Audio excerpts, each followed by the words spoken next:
Tout s'est joué en l'espace de 3 petites minutes. Un laps de temps dérisoire et pourtant suffisant pour bouleverser durablement le regard que la planète porte sur la France et les États-Unis. Sous les yeux attentifs des chefs d'État réunis au G20, Donald Trump venait de lâcher une charge d'une violence assumée contre Sébastien Lecornu. Dans son esprit, l'affaire était entendue. Le jeune chef du gouvernement français avait été publiquement écrasé. Et face à lui, Trump arborait ce rictus hautain, devenu au fil des années sa signature la plus reconnaissable. Persuadé que le Français allait s'excuser ou se taire comme tous les autres dirigeants européens avant lui, les conseillers de Trump souriaient déjà, pensant que leur patron venait de marquer un point décisif contre l'Europe affaiblie. Mais ce qui s'est passé ensuite a dépassé toutes les attentes et changé le cours de l'histoire diplomatique moderne. Lecornu s'est levé lentement, avec cette élégance française qui contrastait si fortement avec la brutalité américaine. Il a regardé Trump droit dans les yeux, sans ciller, sans trembler, et a prononcé des mots qui ont fait trembler la salle et provoqué l'une des plus grandes humiliations diplomatiques de l'histoire moderne. Ce n'était pas une simple réponse politique. Ce n'était pas une défense maladroite ou une contre-attaque désespérée. C'était quelque chose de bien plus puissant.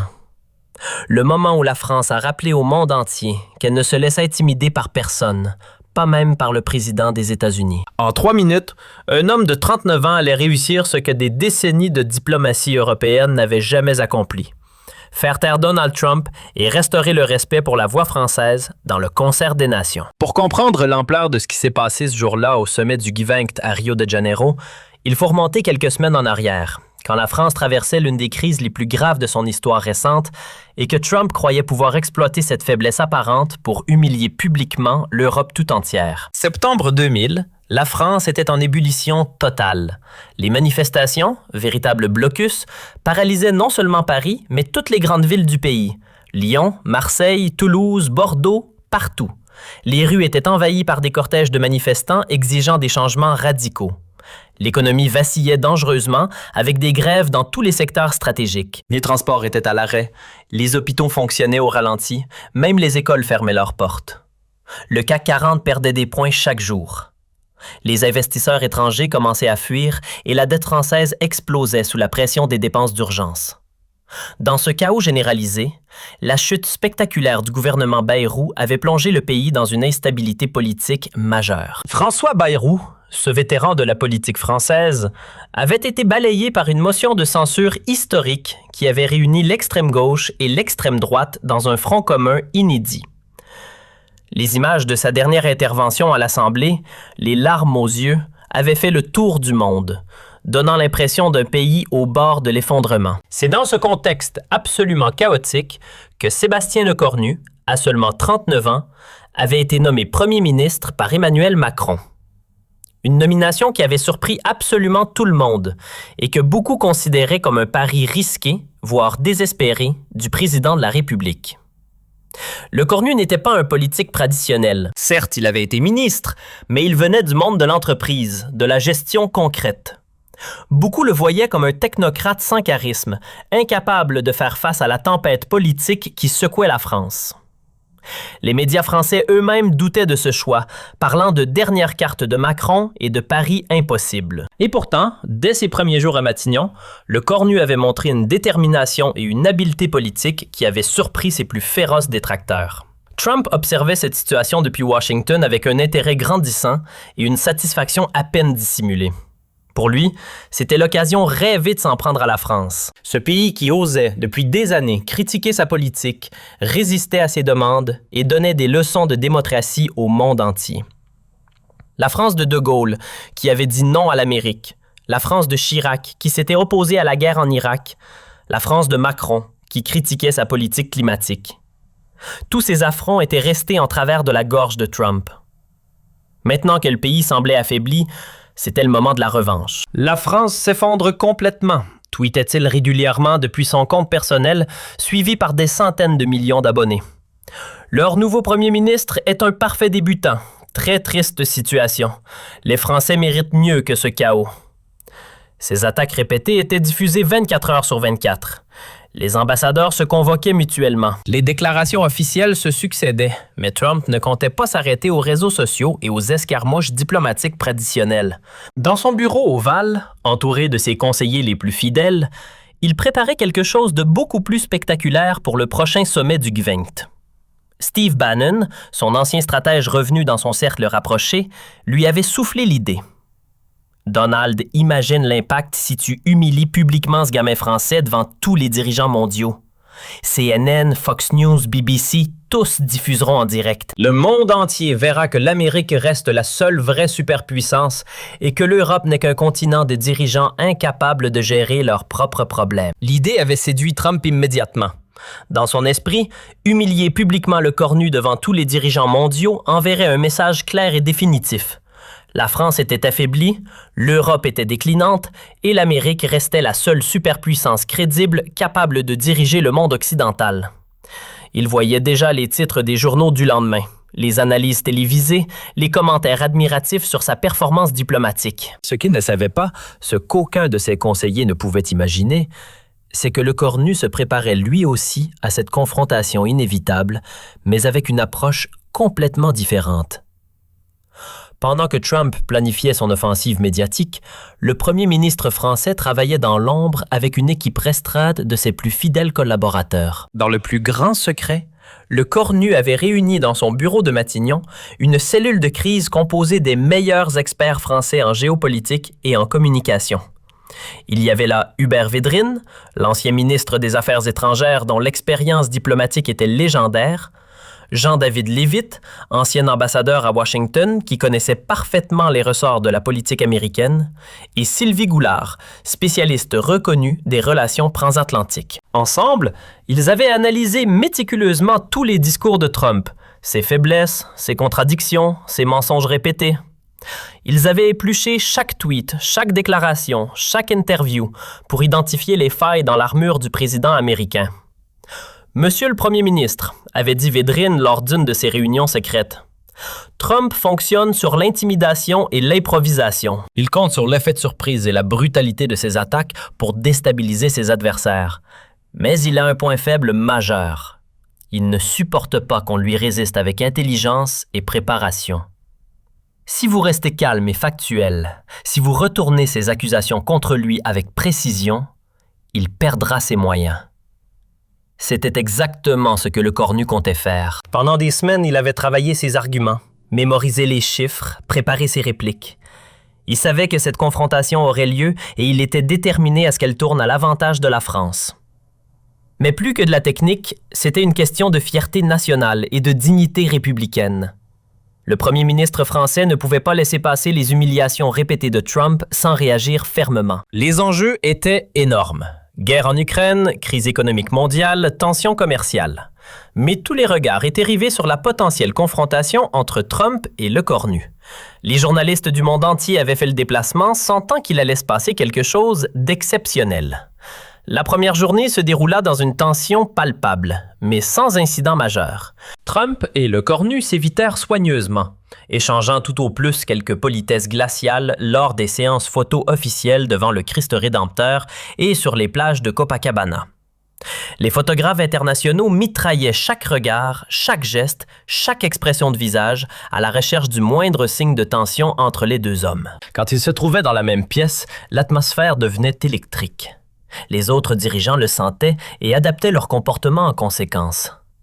Angela Merkel, dans ses derniers mois de mandat, observait la situation avec l'œil expert de quelqu'un qui avait elle-même affronté Trump pendant 4 ans. Emmanuel Macron, officiellement présent mais politiquement affaibli par la crise française, assistait en spectateur à cette montée des tensions entre son premier ministre et le président américain. Le président chinois Xi Jinping et le président russe Vladimir Poutine, habitués eux aussi aux provocations trompiennes, regardaient cette situation avec un intérêt amusé, se demandant si l'Europe allait enfin trouver en le cornu le leader capable de tenir tête à l'Amérique. Mais le deuxième jour, lors de la session matinale consacrée à la sécurité internationale et aux questions de défense collective, particulièrement centrée sur l'OTAN et la situation ukrainienne, Trump décida qu'il était temps de passer à l'offensive. Il avait choisi ce moment précisément parce que le sujet permettait de critiquer ouvertement la position française sur l'Ukraine et l'OTAN, des dossiers sur lesquels il pensait pouvoir facilement déstabiliser et humilier le premier ministre français devant tous les dirigeants mondiaux.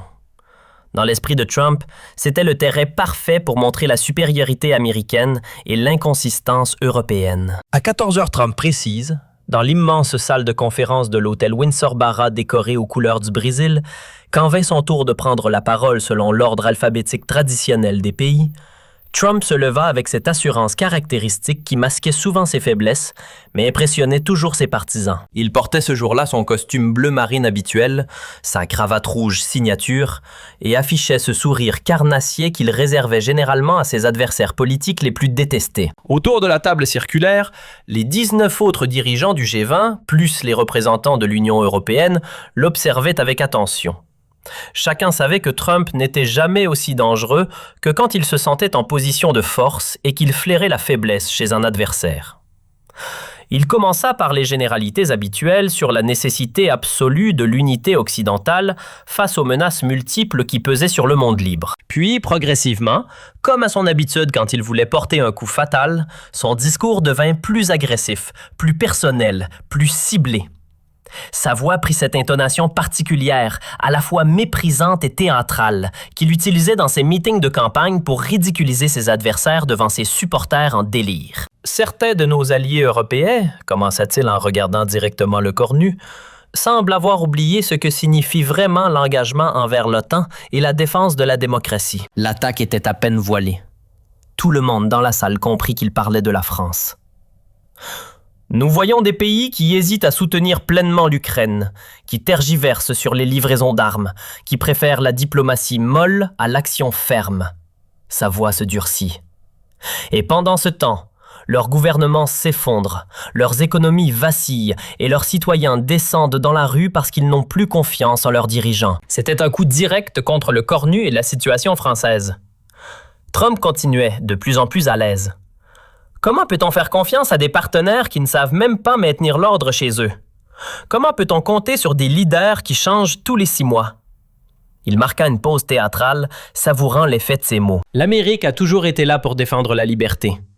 Nous avons libéré l'Europe en 1944, nous l'avons protégée pendant la guerre froide, et aujourd'hui encore, nous portons le fardeau principal de la défense occidentale. Pendant que d'autres parlent, nous agissons. Le message était clair, les États-Unis étaient les vrais leaders. La France n'était qu'un partenaire de second plan en pleine déliquescence. Trump pensait avoir marqué un point décisif.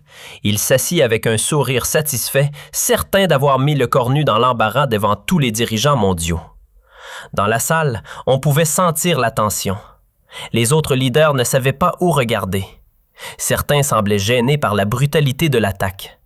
D'autres attendaient avec curiosité la réaction française. Le cornu, lui, était resté parfaitement immobile pendant tout le discours de Trump.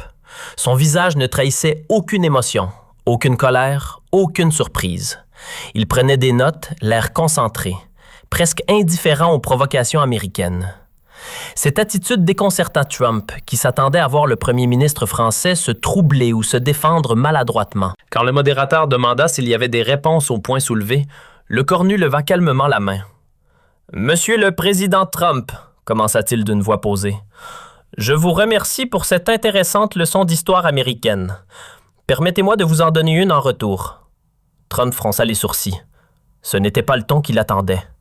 Le cornu ne semblait ni intimidé, ni sur la défensive. Au contraire, il y avait dans sa voix une assurance tranquille qui commençait à inquiéter le président américain. Vous parlez de 1944 et de la libération de l'Europe, poursuivit le cornu en se levant lentement. C'est une référence que vous aimez beaucoup utiliser. Permettez-moi de vous rafraîchir la mémoire sur quelques détails que vous semblez avoir oubliés. Il marqua une pause, laissant le silence s'installer.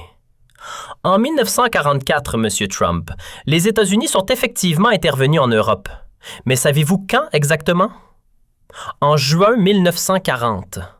La guerre avait commencé en septembre 1939. Cela fait, laissez-moi calculer, presque 5 ans pendant lesquels l'Amérique regardait l'Europe brûler.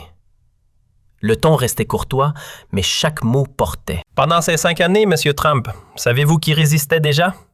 La France. Savez-vous qui se battait dans les colonies africaines? Savez-vous qui organisait la résistance depuis Londres? La France.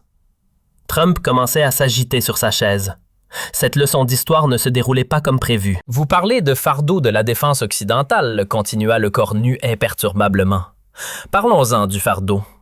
Savez-vous quel pays européen consacre le plus gros pourcentage de son produit intérieur brut à l'aide militaire à l'Ukraine?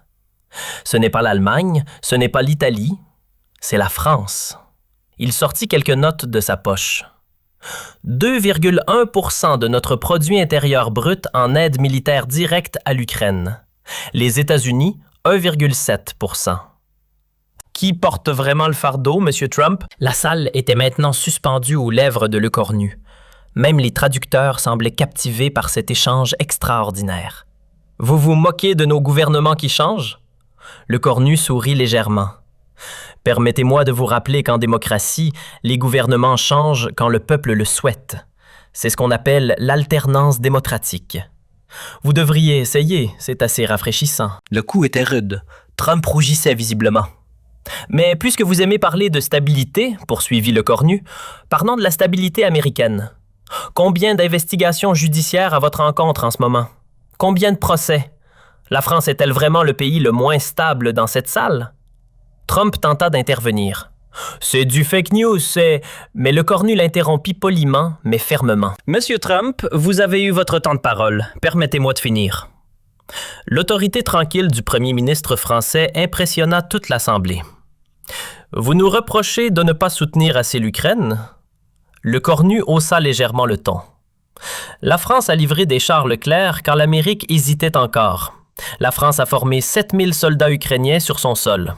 La France a accueilli 200 000 réfugiés ukrainiens. Et vous, M. Trump, qu'avez-vous fait exactement pour l'Ukraine ces derniers mois à part critiquer vos alliés? » Le silence dans la salle était maintenant total. Trump semblait chercher ses mots, ce qui était rare pour lui.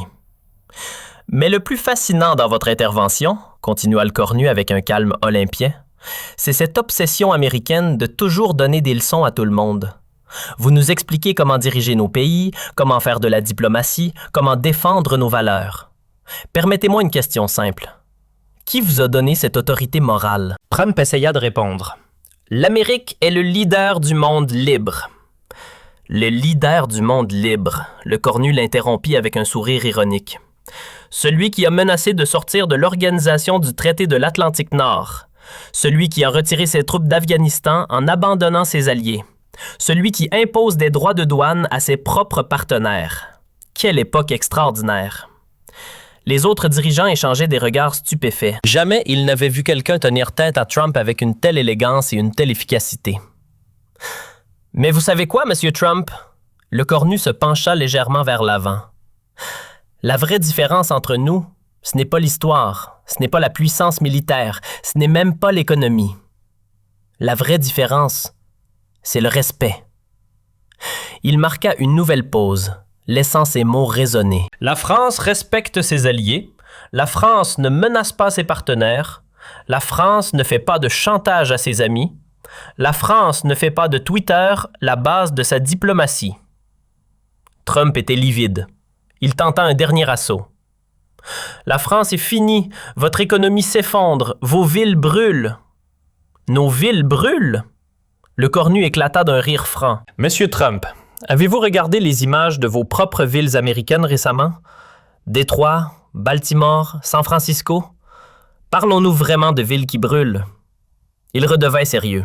« Mais surtout, Monsieur Trump, vous confondez la démocratie avec l'effondrement. Quand les Français manifestent, c'est parce qu'ils ont encore confiance en leur démocratie pour changer les choses. Quand les Américains manifestent, c'est souvent parce qu'ils n'ont plus confiance en rien. » Et là, Trump porta le coup final, celui qui allait marquer l'histoire de cette confrontation, mais pas du tout comme il l'espérait. Vous voulez savoir quelle est la vraie force de la France, Monsieur Trump? Sa voix se fit plus grave, plus solennelle, chargée de toute l'histoire et la dignité de la République française. C'est que nous n'avons jamais eu besoin de construire des murs pour nous protéger de nos voisins. C'est que nous n'avons jamais eu besoin de menacer nos alliés pour qu'ils nous respectent. C'est que nous n'avons jamais eu besoin de mentir systématiquement à notre peuple pour garder le pouvoir. Le silence qui suivit était si profond qu'on aurait pu entendre voler une mouche dans cette immense salle de conférence. Les caméras de télévision captaient chaque expression, chaque réaction, chaque battement de cœur des protagonistes. Trump, pour la première fois de sa longue et tumultueuse carrière politique, était littéralement sans voix. Il ouvrait et fermait la bouche comme un poisson hors de l'eau, sans qu'aucun son intelligible ne sorte. Ses conseillers, assis derrière lui, étaient tétanisés. Ils n'avaient jamais vu leur patron dans un tel état de sidération et d'impuissance. Et voilà la vraie différence fondamentale entre nos deux pays, M. Trump, continua le cornu avec un calme olympien qui contrastait de façon saisissante avec l'agitation visible du président américain. La France assume pleinement ses difficultés et travaille courageusement à les résoudre dans la transparence démocratique. L'Amérique, sous votre direction, préfère systématiquement nier ses problèmes structurels et accuser constamment les autres de tous ces maux. Le cornu se rassit alors calmement, comme s'il venait simplement de commenter la météo ou de donner l'heure. J'espère sincèrement que cette petite leçon d'histoire contemporaine et de diplomatie élémentaire vous aura été utile, M. Trump. Nous pouvons maintenant revenir aux vrais sujets importants qui intéressent concrètement nos peuples et l'avenir de la planète. L'effet fut absolument immédiat et spectaculaire, au-delà de toutes les espérances. Tout le monde dans cette salle historique réalisait qu'il venait d'assister à quelque chose d'absolument exceptionnel et de probablement unique dans les annales de la diplomatie internationale. Un homme de 39 ans, premier ministre d'un pays traversant une crise majeure, venait de donner une leçon magistrale et définitive au président des États-Unis devant tous les dirigeants les plus puissants du monde. Et le plus impressionnant dans cette performance éblouissante, c'est qu'il l'avait fait avec une classe, une intelligence, une élégance et une précision qui forçaient le respect et l'admiration, même de la part de ceux qui n'aimaient pas particulièrement la France ou sa politique. Les réactions dans la salle ne se firent pas attendre une seule seconde. Le président ukrainien Volodymyr Zelensky, qui avait écouté cet échange extraordinaire avec une attention passionnée, fut le tout premier à réagir. Il se leva lentement de sa chaise et commença à applaudir, d'abord doucement, puis de plus en plus fort, avec une solennité et une gravité qui montraient à quel point il était impressionné par la performance du Premier ministre français. Son applaudissement n'était pas de la simple politesse diplomatique. C'était un hommage sincère à un homme qui venait de défendre avec brio les valeurs démocratiques et la dignité européenne.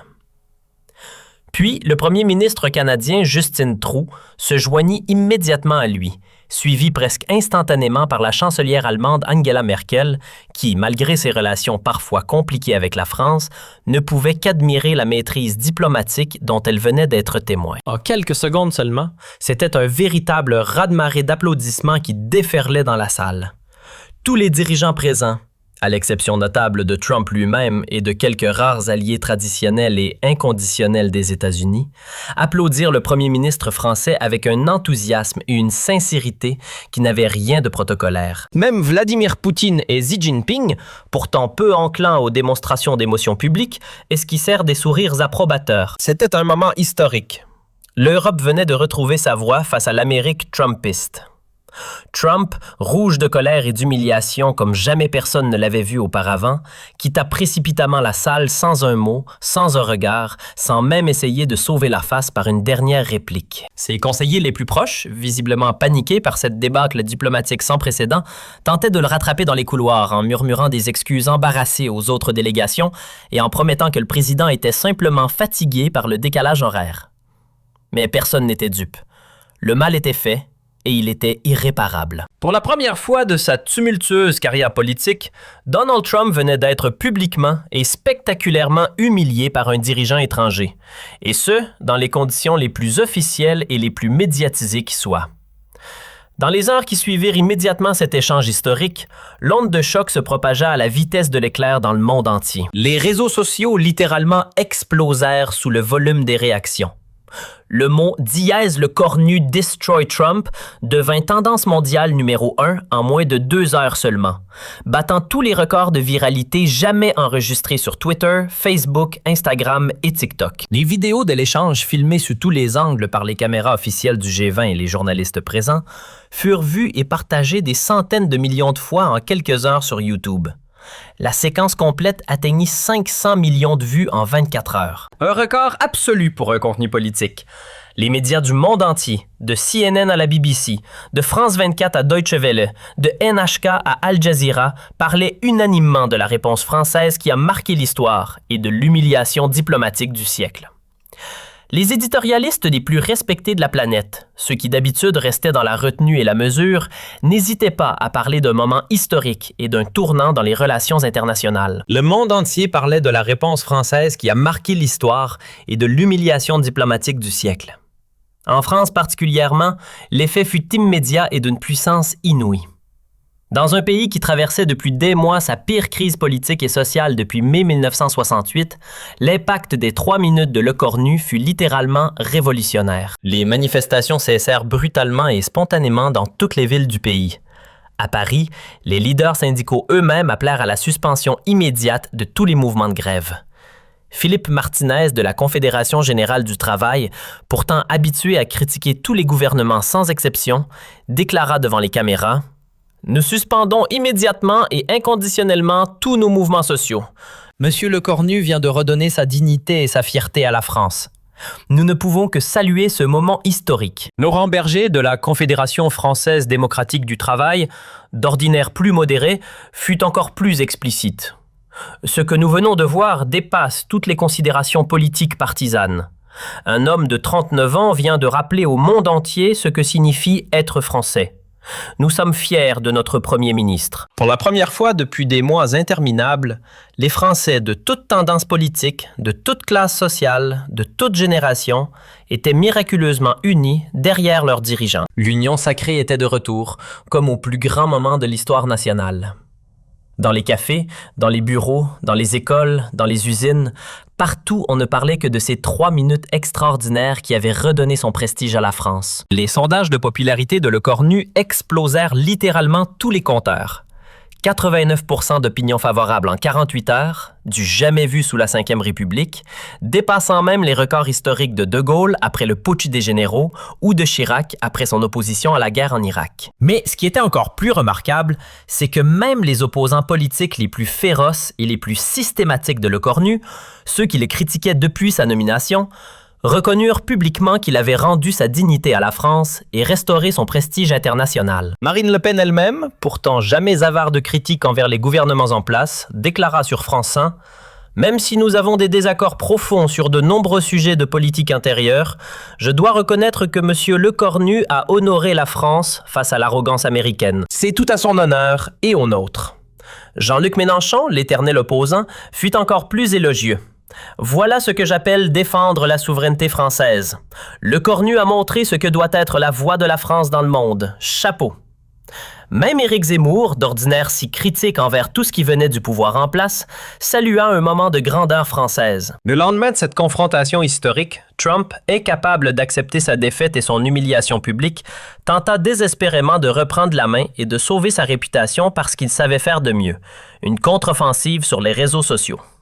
Dès 5h30 du matin, heure de Washington, il lança une série de tweets rageurs et de plus en plus délirants qui ne firent qu'aggraver considérablement sa situation déjà catastrophique. Lecornu est un raté total, un amateur complet. La France s'effondre complètement sous sa direction. Personne ne respecte ce petit pays fini. Très triste situation. Les Français méritent un vrai leader, pas ce gamin incompétent. L'Amérique reste le leader du monde libre. Informations mensongères partout sur moi. Mais chaque tweet, au lieu de restaurer son image, ne faisait qu'aggraver son humiliation de façon exponentielle. Les réponses étaient absolument impitoyables et d'une créativité cruelle, reprenant systématiquement les meilleures phrases de Lecornu pour ridiculiser encore plus le président américain. Emmanuel Macron répondit même personnellement: « Monsieur Trump, quand on vient d'être magistralement remis à sa place par notre premier ministre, le silence est d'or. Apprenez la leçon. » Cette réponse du président français fut partagée 15 millions de fois en quelques heures. Plus Trump s'agitait sur Twitter, plus il confirmait l'image du leader impulsif, incontrôlable et indigne que Lecornu avait magistralement dressé de lui devant le monde entier. Ses propres conseillers en communication, paniqués par cette spirale autodestructrice, tentèrent en vain de lui confisquer son téléphone et de le convaincre de se taire. Mais Trump, dans sa fureur et son dépit, était devenu incontrôlable. Une semaine plus tard, lors d'une interview exclusive accordée à CNN et diffusée en prime time dans le monde entier, le journaliste Anderson Cooper demanda directement à Lecornu ce qu'il avait ressenti pendant cet échange historique qui avait marqué à jamais les relations internationales. « Vous savez, Anderson, » répondit-il avec ce sourire tranquille et cette élégance naturelle qui était devenue sa marque de fabrique internationale. « J'ai simplement dit la vérité. Rien de plus, rien de moins. Et parfois, la vérité fait mal à entendre, mais c'est absolument nécessaire. On ne peut pas laisser l'approximation, le mensonge et l'arrogance dicter les relations entre nations démocratiques. Mais regrettez-vous la dureté de vos propos envers le président américain? Insista le journaliste, visiblement fasciné par le calme olympien de son interlocuteur. Non, absolument pas, répondit Lecornu sans la moindre hésitation et avec une fermeté qui impressionna les téléspectateurs du monde entier. On ne peut pas, on ne doit pas laisser quelqu'un insulter et humilier son pays sans réagir fermement. La France mérite le respect, et si certains dirigeants l'oublient, nous sommes là pour le leur rappeler avec la force et la clarté nécessaires. C'est notre devoir de représentant du peuple français. Cette interview fut vue par plus de 500 millions de personnes dans le monde entier, battant tous les records d'audience pour un contenu politique international. Lecornu était officiellement devenu une star planétaire, le symbole d'une Europe qui n'avait plus peur de tenir tête à l'Amérique trumpiste et de défendre ses valeurs avec fierté et détermination. Dans les universités du monde entier, de Harvard à Oxford, de la Sorbonne à Tokyo, les étudiants étudiaient déjà cet échange comme un cas d'école de communication politique et de diplomatie moderne. 6 mois plus tard, quand des instituts de sondage internationaux demandèrent à des étudiants de 50 pays différents de citer le discours politique qui les avait le plus marqués au cours de l'année écoulée, 73% mentionnèrent spontanément la réponse de Lecornu à Trump au G20 de Rio. Le premier ministre français était définitivement entré dans l'histoire en seulement 3 minutes, prouvant au monde entier qu'avec de l'intelligence, du courage, de la préparation et une connaissance parfaite de ses dossiers, on peut changer la donne face aux plus puissants et renverser tous les rapports de force établis. L'impact géopolitique de ces 3 minutes dépassa toutes les prévisions et analyses des experts internationaux. L'Union européenne, qui traversait depuis des années une crise de leadership et de crédibilité face aux États-Unis, retrouva soudainement une voix forte et respectée sur la scène internationale. Angela Merkel, qui préparait son départ de la chancellerie allemande, déclara publiquement que la France avait redonné sa fierté à l'Europe tout entière. Ursula von der Leyen, présidente de la Commission européenne, saluait un moment historique pour la souveraineté européenne. Même des dirigeants de pays traditionnellement pro-américains, comme le premier ministre britannique ou le président polonais, rendirent hommage au courage et à la dignité du premier ministre français. Cette reconnaissance internationale unanime eut des conséquences diplomatiques concrètes et durables. Dans les mois qui suivirent, la France retrouva une influence internationale qu'elle n'avait plus connue depuis des décennies. Les invitations officielles affluèrent du monde entier. Le président chinois Xi Jinping invita personnellement Lecornu à Pékin pour des consultations stratégiques au plus haut niveau. Le président russe Vladimir Poutine, malgré les tensions liées au conflit ukrainien, demanda un entretien privé avec l'homme qui a tenu tête à Trump. Même des pays africains, habituellement plus proches des États-Unis, sollicitèrent des rencontres bilatérales avec le premier ministre français. Aujourd'hui encore, plus de 2 ans après cette confrontation légendaire, cet échange historique entre Lecornu et Trump est systématiquement étudié dans toutes les écoles de diplomatie du monde entier, comme l'exemple parfait de la façon dont un dirigeant intelligent et préparé peut défendre son pays avec dignité, efficacité et élégance face à un adversaire plus puissant militairement et économiquement. À l'École nationale d'administration, à Sciences Po Paris, à la Kennedy School de Harvard, à la London School of Economics, partout, les professeurs de relations internationales utilisent cette séquence vidéo comme cas d'étude de référence. Dans les manuels de communication politique les plus prestigieux, les 3 minutes de Lecornu sont devenues un chapitre obligé intitulé « Comment renverser un rapport de force par la seule force de l'intelligence et de la vérité ». Et quand on demande aujourd'hui à Sébastien Lecornu, devenu depuis une figure respectée de la politique internationale, Quels conseils il donnerait aux jeunes leaders qui doivent affronter des adversaires plus puissants qu'eux? Il répond toujours exactement la même chose avec cette simplicité qui fait sa force. Préparez-vous méticuleusement, restez parfaitement calme quoi qu'il arrive et n'oubliez jamais que la vérité factuelle et documentée est la plus puissante et la plus redoutable des armes diplomatiques. Face à l'arrogance et aux mensonges, seule la vérité peut triompher durablement.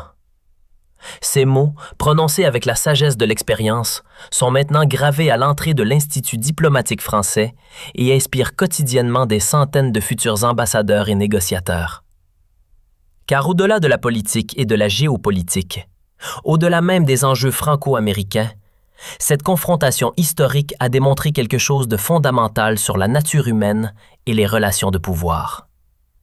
Que l'intelligence bien préparée peut toujours triompher de la force brute, que l'élégance peut vaincre la brutalité et que la vérité, même dérangeante, reste plus forte que tous les mensonges du monde. 3 minutes qui ont changé l'histoire des relations internationales modernes. 3 minutes où un homme de 39 ans a rappelé au monde entier que la France ne se laisse intimider par personne, pas même par le président des États-Unis d'Amérique. 3 minutes qui resteront à jamais gravées dans la mémoire collective mondiale, comme le moment où David a terrassé Goliath avec pour seules armes l'intelligence, la préparation, l'élégance et la vérité. 3 minutes de pur génie diplomatique français. Yeah!